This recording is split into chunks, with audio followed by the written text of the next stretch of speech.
Bon, je vais essayer de vous répondre dans un cadre un petit peu plus large que celui-là, si vous me permettez. Tout citoyen demande légitimement pour lui, pour sa famille, pour son environnement résidentiel, son environnement professionnel aussi, que les pouvoirs publics lui garantissent des conditions de vie paisibles et stables. La sécurité, c'est d'abord l'assurance de vivre en paix et de pouvoir jouir de la vie paisiblement, sans crainte, là où on habite, là où on travaille, là où on voyage, là où on se distrait, etc.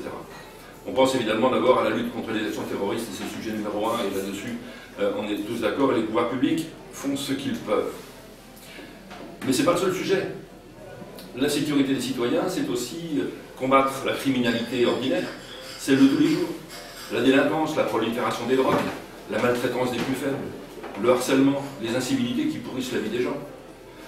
La sécurité, c'est le ressenti qu'on en a.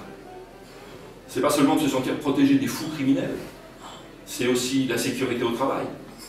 C'est la sécurité d'avoir du travail. C'est savoir qu'on sera bien soigné si on est malade, si on est accidenté. C'est savoir que le moment venu, on aura droit à une retraite digne. C'est savoir que l'on vit dans un état de droit, qu'on a des lois, et qu'on n'en change pas à chaque législature, et que ces lois sont respectées, et qu'elles sont appliquées. C'est le devoir régalien de l'État de garantir tout cela, de garantir aux contribuables que ces impôts sont d'abord utilisés pour financer les moyens publics nécessaires à sa sécurité. Les forces de l'ordre, les magistrats, les prisons, j'allais au bout. De garantir que les délinquants de tout poil soient poursuivis, arrêtés, jugés, et que les peines prononcées soient réellement appliquées. Est-il acceptable que des peines de prison de moins de 2 ans ne soient pas appliquées parce qu'il n'y a pas de place dans les prisons? Est-il acceptable que des délinquants avérés soient remis en liberté, en riant, pour nez à la barbe des policiers qui les ont arrêtés la veille? Donc ma question était sur la police municipale, monsieur. Oui, il convient de renforcer les effectifs des forces de l'ordre, policiers, gendarmes. François Fillon propose 12 milliards d'euros d'investissement sur la durée du quinquennat s'il est élu. Oui, il faut leur reconnaître aussi le droit de se défendre si leur vie est menacée. Oui, il faut mieux les équiper en matériel de protection et d'intervention. Oui, il faut les soulager des tâches administratives. Oui, il convient de respecter ces hommes et ces femmes chargés de l'ordre public, qui parfois risquent leur vie. Comment accepter que des voyous incendient une voiture de police avec des agents dedans? Comment accepter que des policiers soient assassinés? On ne peut accepter cette haine du flic qui se développe à une échelle effrayante. Alors, je réponds à votre question. Certes, l'État ne peut pas tout. Il n'a plus les moyens financiers de tout faire. C'est pour ça que de nombreux maires ont créé des polices municipales. D'abord, pour assurer un service d'ordre de proximité. Et le maire de Saumur serait bien inspiré de revenir sur la faute qu'il a commise en cherchant à supprimer la police municipale et en incitant ses fonctionnaires à démissionner. Faut-il armer les policiers municipaux? Certains maires ont choisi de le faire, d'autres pas. J'avais choisi de ne pas le faire. Mais depuis, les choses se sont aggravées, un peu partout. Et il y a eu des policiers municipaux assassinés. Je pense aujourd'hui que sous réserve d'une formation appropriée, et pour assurer leur propre protection, les policiers municipaux devraient être armés, assommés, comme les municipaux, comme vous dites, ils payent 2 fois. Je rappelle que les ressources fiscales d'une commune, c'est pas seulement la taxe d'habitation et la taxe foncière que paie le contribuable, c'est aussi des dotations de l'État. Hein, c'est aussi des dotations de différentes natures. Mais il faut savoir ce que l'on veut. Cette sécurité, tout citoyen y a le droit.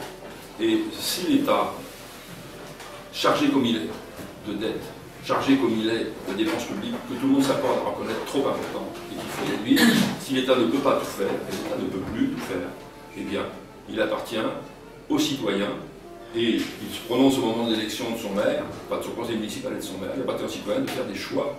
Et si le choix de la sécurité passe par une dépense communale de police municipale, eh bien c'est un choix responsable. Michel Piron, sur le sujet. Je ne suis pas du tout choqué par l'idée de ce que vous appelez payer 2 fois. Je vous rappelle simplement qu'il y a le niveau national et il y a une police d'État qui existe. et qui n'a pas forcément les mêmes missions et surtout pas le même périmètre d'action que la police municipale. Il y a du local, il y a du national, et heureusement même parfois qu'on paye 2 fois pour la solidarité nationale entre les territoires. Je vous rappelle que l'Île-de-France, c'est 33% de la richesse nationale, si vous voulez, alors que c'est moins de 25%, par exemple, de la population. S'il n'y avait pas une solidarité entre régions riches et régions pauvres, où irait-on?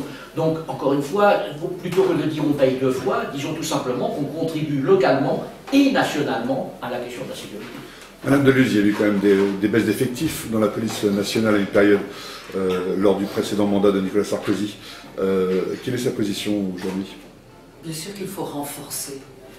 On l'a dit tout à l'heure, l'environnement, tout a changé. On n'est plus dans le même monde qu'il y a quelques années. Bien sûr qu'il faut renforcer les moyens de la police. Bien sûr qu'il faut donner aux policiers donc plus d'effectifs, plus de moyens. Et bien sûr qu'il faut armer, pour reprendre les polices communes municipales qui viennent en support, en aide à la police nationale qui ne peut plus tout faire. Tous les candidats sont d'accord pour armer la police municipale, les polices municipales?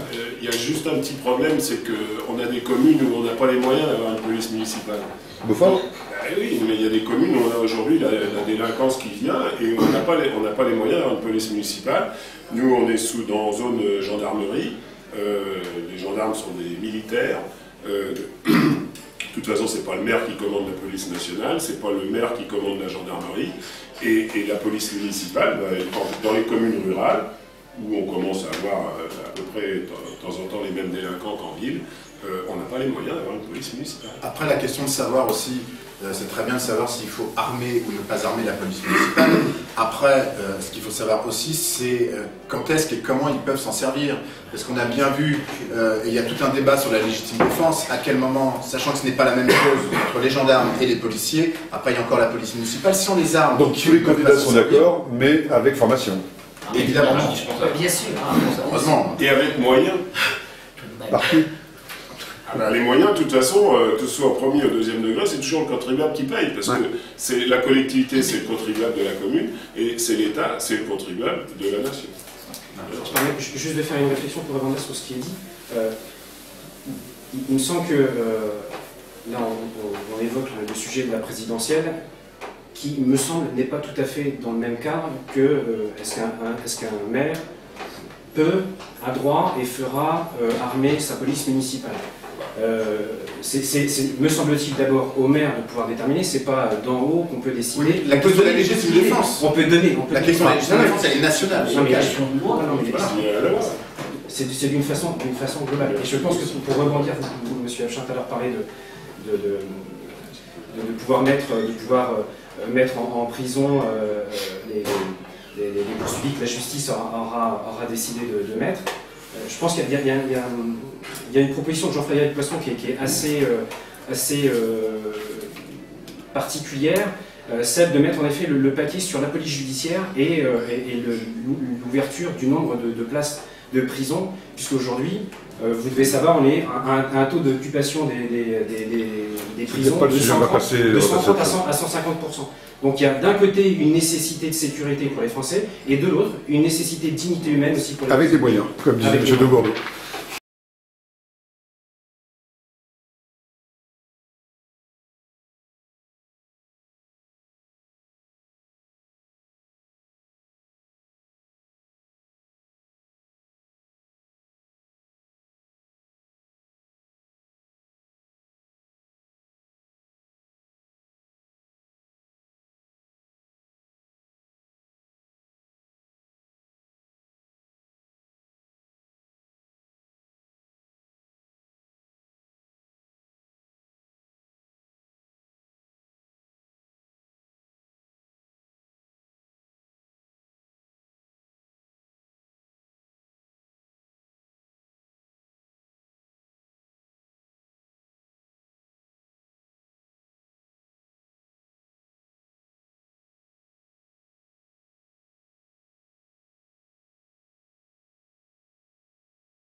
que l'Obamacare, finalement, qui est la réforme du système de santé, serait peut-être amendée et ne serait pas abrogée. Finalement, ils trouvent ça génial. Donc on voit bien que les populistes, comme on les appelle dans les médias et qu'on pourrait rattacher à l'extrême droite aujourd'hui en France, je ne sais pas, on voit bien que ça ne marche pas parce qu'une fois qu'ils sont au pouvoir, finalement, qu'est-ce qu'ils font? Ben, ils font rien. Donc voilà, et on a l'exemple déjà avec Donald Trump qui, à peine arrivé, trouve tout le monde formidable et n'a rien envie de changer. Voilà, ça nous permet de voir ce que ça fait pour la suite. Vous voulez rajouter quelque chose? On va juger sur les âges. Voilà. Et ça, excusez-moi, je donne la parole. Et ça c'est aussi quelque chose de très important. L'électeur, quel qu'il soit, il finit aussi par juger plus les actes que les paroles. Et il finit par être lassé par un discours, mais il attend vraiment que l'acte se transforme, enfin que la parole se transforme. Que les promesses se transforment en actes, ce qui n'est pas le cas depuis C'est ça que je préfère dire. Je pense qu'il ne faut pas qualifier les gens ni de petits blancs, ni de petits, ni de blancs d'ailleurs. Revenons aussi à notre pays, et pas seulement à notre pays. C'est vrai pour une grande partie des pays européens. La peur, avant tout, c'est la peur de ne plus pouvoir vivre dignement de son travail. Soit parce qu'on n'a plus de travail, soit parce que les conditions dans lesquelles on exerce ce travail ne vous permettent plus d'en vivre dignement et on risque d'être broyé par un système qui échappe à tout le monde. Et c'est ça la véritable peur qu'ont les gens, que ce soit des Américains, que ce soit des Français, que ce soit des Italiens. Il va y avoir un référendum en Italie, on va voir ce que ça va donner. La véritable peur, c'est celle-là, c'est de ne plus pouvoir vivre dignement de son travail et de l'énergie que l'on met à défendre sa famille. Monsieur Arouet, pour conclure. Mais je pense qu'il faut arrêter aussi d'agiter des peurs irrationnelles, parce que le populisme, c'est pas que ce que vous avez dit. Non mais je ne pas là-dessus, mais ce qu'on a dit avant, là, sur la couleur de peau, il faut arrêter avec ça. Aujourd'hui, le populisme, c'est pas que ça. On a l'exemple encore sur Nantes avec la ZAD, avec la casse pendant les manifs, avec même un match du FC Nantes, où les ultras veulent venir se fâcher, enfin, faire la bagarre avec le président, enfin, c'est incroyable. Et le problème de tout ça, c'est qu'il ne se passe rien. On laisse faire les gens, on laisse faire les gens. Et le populisme, il est aussi là, c'est que les gens, ils se disent, il ne se passe rien, on peut faire ce qu'on veut. Et là, c'est pas une histoire de couleur de peau, c'est que j'ai l'impression qu'on n'applique pas la loi. C'est une question de président de la République. D'autorité. Voilà, que l'on n'a pas. On va parler d'autoritarisme, c'est bon. d'autorité.